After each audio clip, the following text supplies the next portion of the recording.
Hey guys, Shiny with Soft Crochet Times, and this is the part 2 of our spa set series.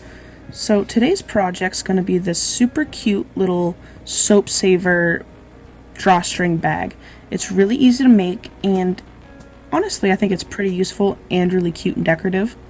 So right now I have a full bar of soap in it. You could decide to gift it like that. You could just, gift the bag. And basically what you do is you can either put a full bar of soap in here, or you could put all those little crumbs that you probably been on your bathroom counter for God knows how long. So you can go ahead and put those in the bag, and it's kind of like having a little washcloth around your soap. So it's great for hand washing, body washing, exfoliation, all that other great stuff. So for today's project, we need a yarn needle. We need a 4mm crochet hook, a pair of scissors, and some cotton. Make sure you use cotton because acrylic yarn gets super gross when it's wet, and it's not really as washable as cotton. So with something like this, where it could get a little grungy sitting there, you definitely want something that's washable and heavy duty. So today I'm using the Premier Home, and this is in the color Water Lilies. It's one of my favorite colors they make because look how cute that is. It's blue, it's teal, it's purple, it's white, and I just think it looks really cute. If you can't tell, it is the matching color from our project from before with the face exfoliation pads. If you want to see how to make these and the entire spa set, I will link that down below. And this is part 2 of the spa set series. This is part 1, and then we have a little surprise for our part 3. Make sure you watch the end of the video to figure out what that's going to be. So with that being said, let's get started. So the first step in our soap saver project is to make a slip knot, as most projects. So you're going to go ahead and make a small loop. You're going to take a small loop that's still attached to the skein and push it through the first one. And then just go ahead and pull that tail end. Put your hook in it and then just tighten it right up. So to start this, we're going to go ahead and chain 12. So 1, 2, 3, 4, 5, 6, 7, 8, 9, 10, 11, 12. Alright, so now that we've gone ahead and chained 12, we're going to double crochet into one side of each chain all the way down. So we're going to start on the third chain from the hook, and we're going to go ahead and double crochet. So to make the rounded end corners of this, we're going to go ahead and we're going to put 2 more stitches just in the end pieces. So we're going to put 3 in the first stitch. Oop, there we go. 3 in the first stitch, and then 1 all the way across until we reach that last stitch on the other side. And make sure you're only working into one side of the chain, because we're going to go up and work on the other side of the chain here in a moment. That way we have 2 working pieces later on. Alright, so that's 2, 3, 4, 5, 6, 7,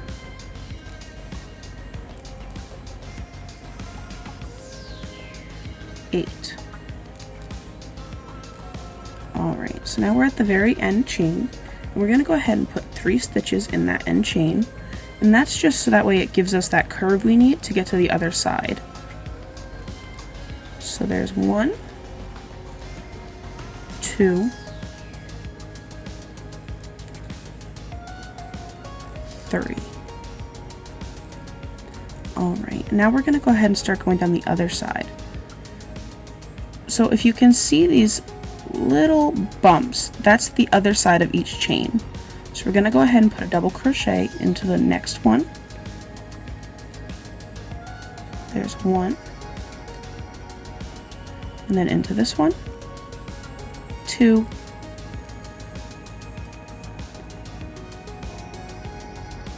And then 3, 4,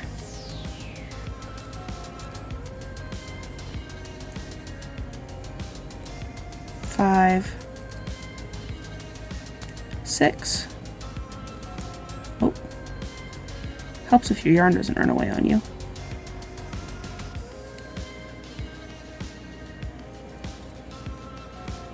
6, 7, and then 8. Alright, so you should have the 2 clumps of 3 double crochets at the end and then 8 double crochets on each side. So then we're going to go ahead and we're going to slip stitch into the first stitch that we made, not the chain 2, that's not a stitch in this pattern. Alright, so now we're going to start working on the little netting part. So we're going to chain 2, we're going to turn our work, and we're going to put a double crochet in that same stitch. I really don't like counting the chains as a stitch in my pattern. However, if you want it to seem even all the way up and you don't want a double stitch on the back in a row, then you can always just work into that chain 2 as a stitch instead of adding this double crochet.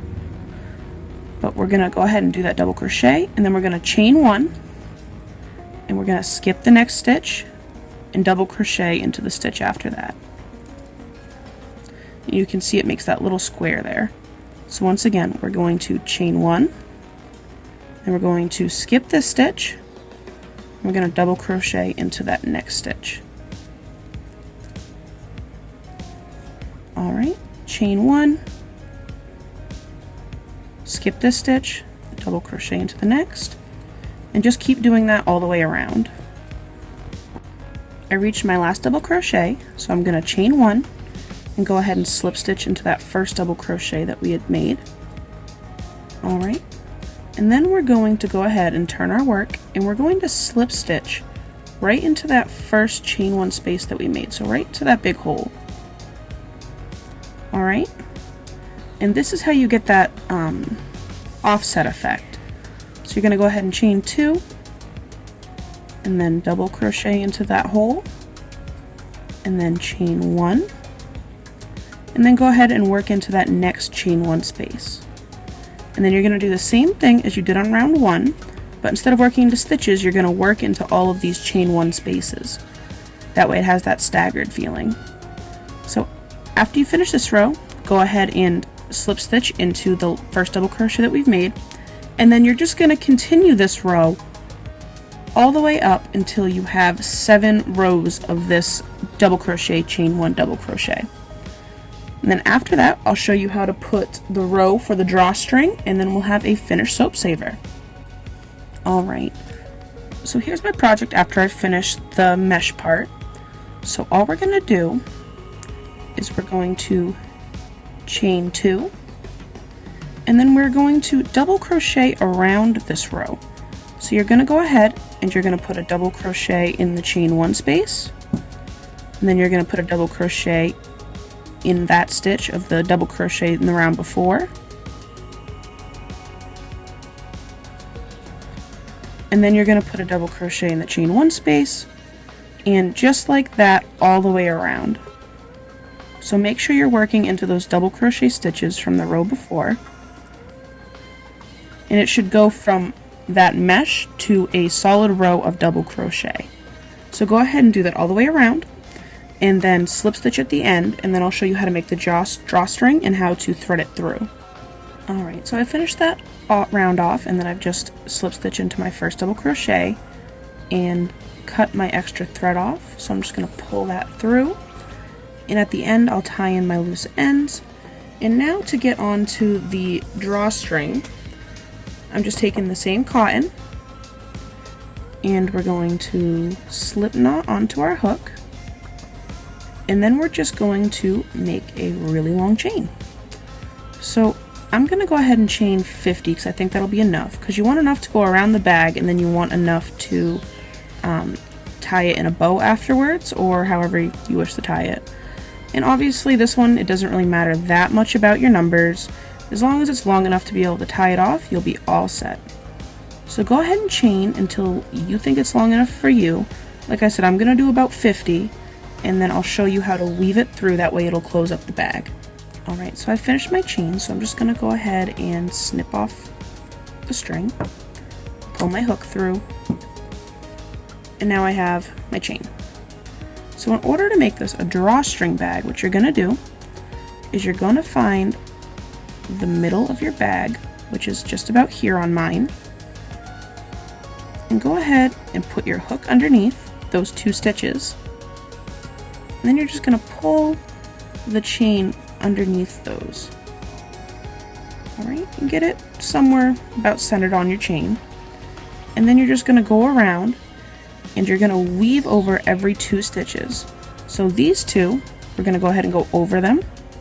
So I'm going to put my hook underneath the second 2 and then just pull that chain through. There we go. Do the same thing on the other side. And then you're just going to keep doing this until you get to the front. So since I went under these 2, I need to go over these 2. So I'm going to go ahead and pull that through. Same thing on this side.